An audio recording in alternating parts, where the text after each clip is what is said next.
बाबर अलाउद्दीन साहब भी हमारे साथ मौजूद हैं। सर, आपको भी शामिल गुफ्तगू करती हूँ। ब्रिगेडियर रिटायर्ड बाबर अलाउद्दीन साहब, दिफाई तज्ज़ियाकार हैं आप। सर, अपने एक्सपीरियंस के मुताबिक आपसे मैं ये पूछना चाहती हूँ, जैसे अभी तज़किरा भी हमने किया कि इन सारी मीडिएशन में स्पॉयलर्स बहुत ज़्यादा हैं, वो कहीं ना कहीं ऐसे फैक्टर्स क्रिएट करने की कोशिश करें कि पाकिस्तान की मीडिएशन डिस्टर्ब हो।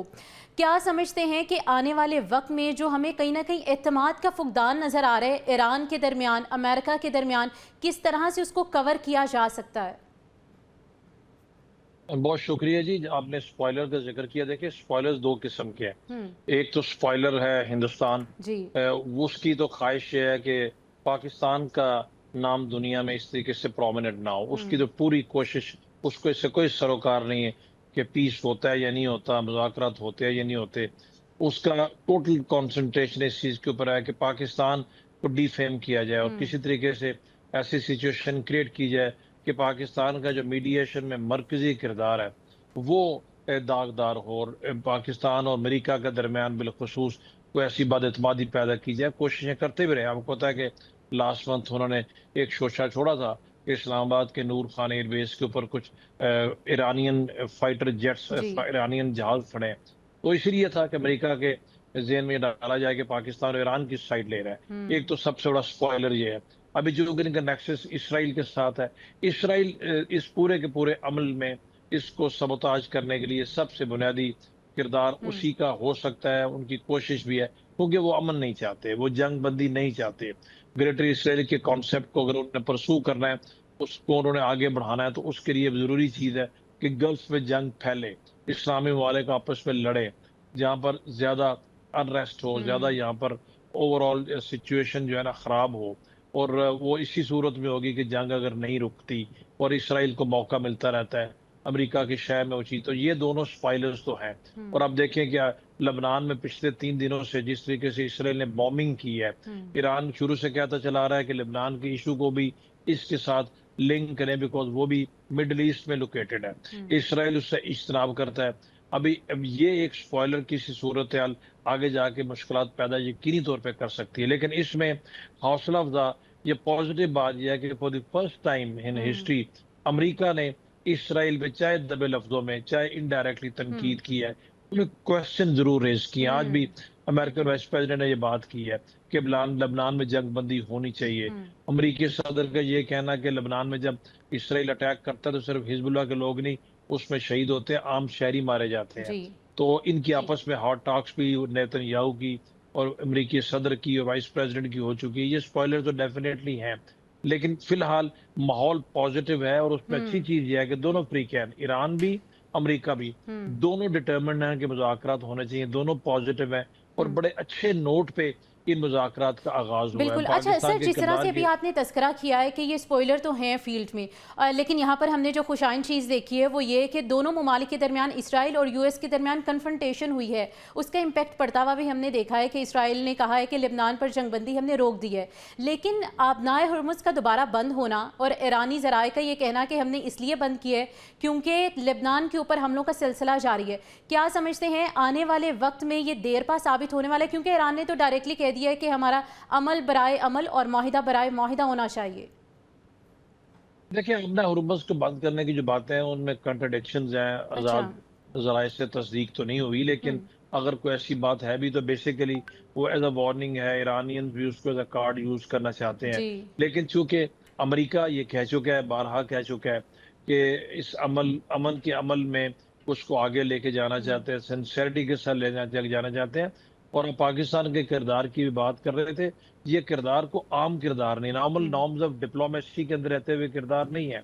जिस तरीके से पाकिस्तान के वजीर आजम, पाकिस्तान के आर्मी चीफ उधर पहुंचे और पाकिस्तान के होम मिनिस्टर ने अपना पर्सनल क्लाउड यूज करते हुए ईरानियन क्यादत को वहां पर माइल किया और उनके साथ वो जिनीवा गए, ये अनप्रेसिडेंटेड चीजें हैं। ये डिप्लोमेसी से भी कोई 2 स्टेप आगे की चीजें हम्म। हैं। तो जब पाकिस्तान इतना एक्टिवली बीच में किरदार अदा कर रहे हैं, अमरीका भी पॉजिटिव है, तो स्पॉइलर है तो सही, डेफिनेटली इसमें कोई हम्म। दो राय नहीं है। लेकिन मुझे अभी भी उम्मीद है कि ये जो मुज़ाकरात हो रहे हैं इसलिए हो रहे हैं, उसमें यही चीजें डिस्कस करने के लिए या तो इसराइल को लबनान के ऊपर हमले बंद करने पड़ेंगे, या फिर उसका उसको खमियाजा भुगतना पड़ेगा। दोनों चीजें साथ साथ नहीं चल सकती। बिल्कुल साथ साथ नहीं चल सकती। ईरान ने बहुत क्लियरली कहा है, अमेरिका ने भी उसको किसी हद तक उस चीज की हमायत की है हम्म कि बिलाल लबनान में जंग बंद होनी चाहिए, हम्म क्योंकि इस तरीके से बातें आगे नहीं बढ़ेंगी। बात बहरहाल चूंकि ये मुज़ाकरात का अमल जरा लंबा है, 60 हम्म डेज में हम्म उन्होंने शुरू में MOU में रखा हुआ है 60 डेज का टाइम। उस दौरान एक कॉम्प्रीहेंसिव पीस एग्रीमेंट के ऊपर जाके बात और उसके ऊपर इत्तफाक राय होना है। और हम्म सबसे इम्पोर्टेंट टॉक्स जो होती हैं वो टेक्निकल लेवल टॉक्स होती हैं, बिल्कुल। जिसमें माइक्रो लेवल के इश्यूज जो है ना वो डिस्कस होते हैं। हम्म ये टॉप लेवल लीडरशिप ने एक गो हेड दे दिया, टेक ऑफ कर गया हम्म मुज़ाकरात।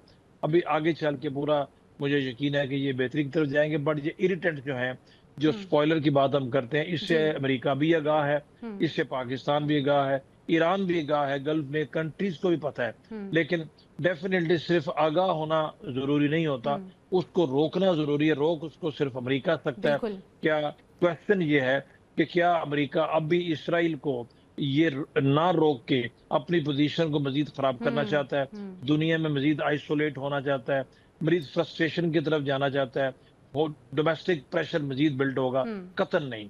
अमेरिका की पोजीशन ऑलरेडी बहुत खराब हुई है दुनिया में, सिर्फ इस ईरान वॉर की वजह से, जो कि भी बिल्कुल हकीकत है, इसमें हम्म कोई दो राय नहीं हो सकती।